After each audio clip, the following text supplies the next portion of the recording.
بیا مو هم وخت په خیر ستړي مه شئ. البته ډاکټر صاحب فهیم الدین کمیسار را سره دی، دی نو په جلدي برخه کې کار کوي او تل موږ سره همکاره وي. غواړو چې نن پر پیس باندې وغږیږو چې زیاتره کسان په همدې مرض باندې یا هم سپینې لکې په همدې باندې اخته وي او غواړي چې تداوي یې وګوري. مخکې زمانو کې ما مخکې د ډاکټر صاحب ته یاده وکړل چې مخکې وختونو کې به مولوي صاحبانو دا اوده و دم به کوو او په قلم باندې که پر مخ باندې و نو غاړ دغه به په قلم باندې ښو، چې اوس دغه تداوي یې څه ډول ده او په کم وخت کې پیدا کېږي دغه یعنې سپینې لکې، د دوی سره به بحث او خبرې کوو. ډاکټر صاحب سلیم وشئ او سهار مو بخیر. سلامت اوسئ. سلام عرض کوم تاسو ته او ستاسو تخنیک محترم همکاران ته، همدارنګه د تلویزیون ټولو درنو لیدونکو ته. شما زنده باشین آقای کمیسیار. میشه بر ما بگوین که لکه های سفید از اثر چی به وجود میاد؟ خب بسیار خوب. اول خوب از یک تعریف کوتاهی از لکه ها داشته باشیم. پیسی که مردم ما البته در لسان مردم عوام ما پیس برش میگن یا لکه های سفید، ما در توابط به نام ویتیلیگو یاد بکنیم. یک مرض سابقه البته کسبی در جلد می باشه. به این معنی که معمولا به شکل لکه های سفید رنگ شیری که اطرافش جلد نرمال و جلد نسبتا تیره رنگ احاطه کرده می باشه. و یک مرض در سراسر دنیا می باشن که تقریبا 0.5 الی 1% تمام نفوس دنیا مصاب می باشن. خود در بعضی کشورها بالخصوص کشور هند که در همسایگی ماست تقریبا در بعضی از نقاطش فیصدی به 8% هم میرسن و اینمی دلیل میتونیم گفته که یک مرض شایع در سراسر دنیا و جهان شمول می باشن که از نظر کاسمتیک و زیبایی رول دارن. و این که شما پرسیدین که اسبابشون چی است، در قرن 21 که ما شما زندگی میکنیم دقیقاً علت به وجود آمدنش تا به هنوز معلوم نیست، ولی 4 فرضیه‌ای که در به وجود آوردن مرض دخل است و مقصر دانسته شده او را براتون یادآور میشیم که اونها را فعلا اسباب مرض هم فکر میکنن که از آن جمله مهمترینش و اویی که اکثرا فکر میکنه که سبب اصلی به وجود آمدنشان باشه او معافیت خود به خودی است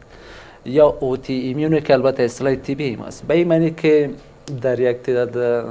افراد یا اشخاص که مساعد باشن به همچون مرض سیستم معافیتی از همین معافیت خود به خودی سبب میشن، حجرات رنگسازی که در پوست موجود می باشن تخریب میکنن، از بین میبرن و در نتیجه پوست بیرنگ میشن در نواحی که همچون مشکل پیدا میشن که یکی از پرطرفدارترین فرضیه ها در سراسر دنیا می باشن و تقریبا بگوییم که جمهور محققین تقریبا بگوییم که اکثرتش یا 80 یا الا 90% همین را قبول کنه. خود در پهلوی از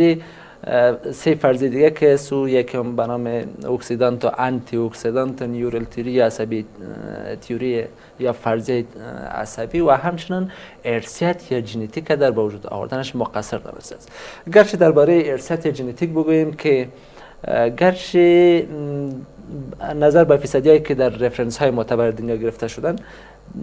10 الی 30% از مریضان ویتیلیگو در بک‌گراند خود در فامیل خود یک تاریخچه مصابیت فامیلی دارند، ولی این که ژنتیک تا به هنوز دقیق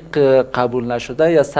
قبول نشده به خاطر که یک تعداد کریتریایی که به خاطر ژنتیک بودن لازم می باشن، بالخصوص ما به نام اوتوزومال دومینانت بگیم، البته اصطلاح طبی است، به خاطر اونها را ندارن، هنوز هم این ارثی قبول نشده. خود در کل همین 4 فرضیه سبب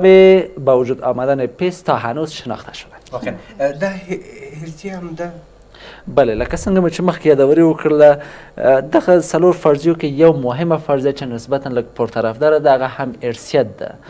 مخکې مې یادونه وکړه چې د 10 څخه تر 10% پورې هغه څوک چې د پیس ناروغي لري هغوی په خپل بک‌ګراوند کې د پیس یو تاریخچه لري په کورنۍ کې، یعنې نږدې دوستانو کې کیدای شي نسبتا لږ ضرر لري، خو دا په دې خاطر تر اوسه پورې ژنټیک نه ده منل شوی او قبول شوی چې هغه کرټریاوې چې لازم وي د ژنټیکي امراضو له خاطره چې همغه اوتوزومال دومینانت موږ ورته په طبي ژبه وایو هغه یې لا تر اوسه نه دي پوره کړي. ځینې وي چې داسې دوامداره کېږي دغه پیس یا دغه سپین لکې دوامداره شي په هغه شکل یعنې چې باید وخت ختم شي نه کېږي، لا هم وجود زیاتېږي سپین لکې زیاتېږي، دلیل یې څه ویل دي؟ بله دا خو یو خپله د معافیتي سیستم ناروغي ده فقط د 15 څخه تر 15% او په ځینې ریفرنسو کې راغلي د 15 نه تر 25% پورې په بېنفسهي ډول سره یا بغیر له درملنې یا تداوي څخه ښه کېږي. ولې په یو تعداد حالاتو کې چې تاسو وایي زیاتېږي هغه مسؤل عامل چې ده ځکه دا د یو تعداد نورو د معافیتي سیستم ناروغیو سره یو ځای اوسیږي، مثلا د دیابیت اول شکل، مثلا د جاغور ناروغیګانې که هغه کندکاري اوسي، که زیات فعالیت واوسیږي، همدارنګه یو نوع کمخوني چې ستاسو همکار مخکې پوښتنه وکړه چې هغه هم د اوتیمیون ناروغۍ له جملې څخه ده چې پرنیکیوس انیمیا موږ ورته وایو،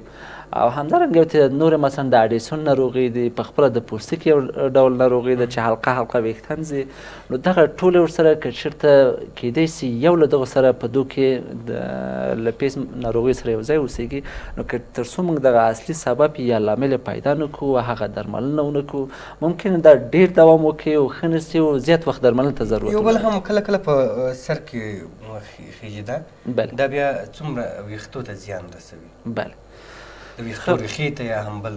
په ټولز ډول سره ویلی سو چې ویښتان ته بغیر د رنګ له تغییر څخه بل زیان نه رسوي، ځکه چې د ویښتانو په رنګ کې هم همغه رنګسازه حجرات چې موږ یې د میلانوسایت حجراتو په نامه سره یادوو همغه پکې رول لري، نو هغه پوستکي ته هم رنګ ورکوي، چون په خپله ویښته د پوستکي د ضمایمو څخه یو دی، نو که چېرته هغلته هغه رنګسازه حجرات خپل فعالیت له لاسه ورکوي یا موجود نه اوسیږي، نو رنګ د ویښتان هم سپینېږي او خپله پوستکی هم سپینېږي، نور ویښتان ته هیڅ ډول زیان نه رسوي. دکتر صاحب این تداوی داره در کل، باز اگر تداوی شود دوباره پس برگشت داره یا خیر؟ بله خوشبختانه که تداوی های مختلف فعلا در دنیا به خاطر تداوی ویتلیگو یا همان پیس موجود هست که تداوی های دوایی داریم، تداوی های جراحی داریم و تداوی لیزری داریم. خب این نظر به قضاوت دکتری که معالجه میکنه یک مریض ربط داره. به این معنی در صورتی که یک یا دو داغی که اندازش خرد باشه بیشتر از 1 سال و یا نه زیاد شده باشن، یعنی قطرش کلان نشده باشه و نه در نواحی دیگه پیدا شده، او را میتونیم ورداریم جراحی بکنیم و برای همیش از او خلاص شویم. ولی در یک تعداد حالاتی که در مرحله فعال باشن، زیاد باشه به شکل منتشر باشه، اونها را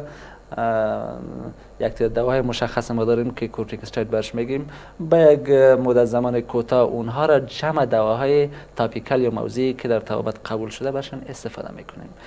و یک تکنولوژی نوی که امروز خوشبختانه در افغانستان هم در دسترس بعض شفاخانه های البته اختصاصی جلدی موجود هست، یک تعداد لیزرهای مشخص به خاطر درمانش که البته دفعات متعدد ضرورت دارن برشان در نظر گرفته میشن، در بهبودی این مرض رول دارن و خوب میشن. خود در کل گفته میتونیم چون تداوی یا درمان همین پیس یا ویتلیگو زمانگیر است و وقت میخواین، در یک تعداد از دوستای مریضان ناخوشایند است یا مایوس کننده میباشن.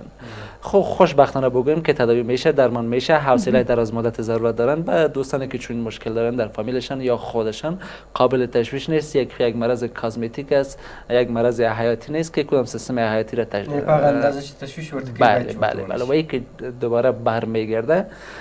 اگر امو سبب مسئولشان ما درمان تداوی بکنیم بر نمیگرده.